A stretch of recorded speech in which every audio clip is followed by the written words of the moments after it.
शर्म नहीं कहाँ देखा दुनिया প্রথমবারের মতো মর্যাদাপূর্ণ হুরুন ইন্ডিয়া রিচ লিস্টে জায়গা পেলেন বলিউড বাদশাহ শাহরুখ খান। রূপালী জগৎ থেকে জায়গা পাওয়া তারকাদের মধ্যে এ তালিকার শীর্ষে রয়েছেন পাঠান খ্যাত এই অভিনেতা। বৃহস্পতিবার এ তালিকা প্রকাশ করেছে প্রতিষ্ঠানটি।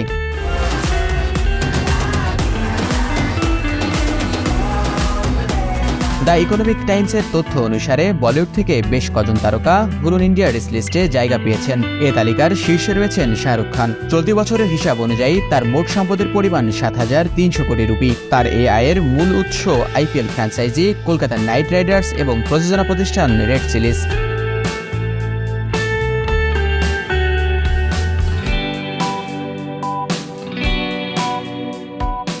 এ তালিকার দ্বিতীয় অবস্থানে রয়েছেন অভিনেত্রী জুহি চাওলা। তার মোট সম্পদের পরিমাণ ৪,৬০০ কোটি রুপি। শাহরুখ খানের সঙ্গে রূপালী পর্দায় স্ক্রিন শেয়ার করেছেন জুহি চাওলা। পাশাপাশি শাহরুখ খানের ব্যবসায়িক অংশীদারও এই অভিনেত্রী।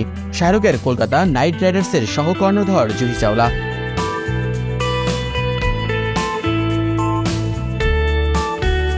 তালিকার তৃতীয় অবস্থানে রয়েছেন বলিউড অভিনেতা ঋত্বিক রোশন। তার মোট সম্পদের পরিমাণ ২,০০০ কোটি রুপি। অভিনয়ের পাশাপাশি ঋত্বিকও একজন ব্যবসায়ী। তার সম্পত্তির মূল উৎস তার ফ্যাশন ব্র্যান্ড HRX।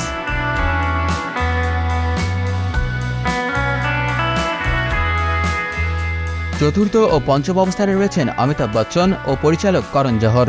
অমিতাভ বচ্চনের মোট সম্পদের পরিমাণ ১৬০০ কোটি রুপি।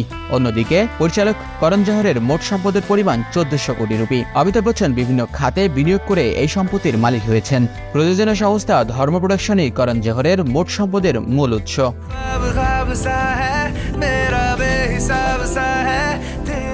দীর্ঘ ৪ বছর পর ২০২৩ সালে রাজকীয়ভাবে বড় পর্দায় ফেরেন শাহরুখ খান।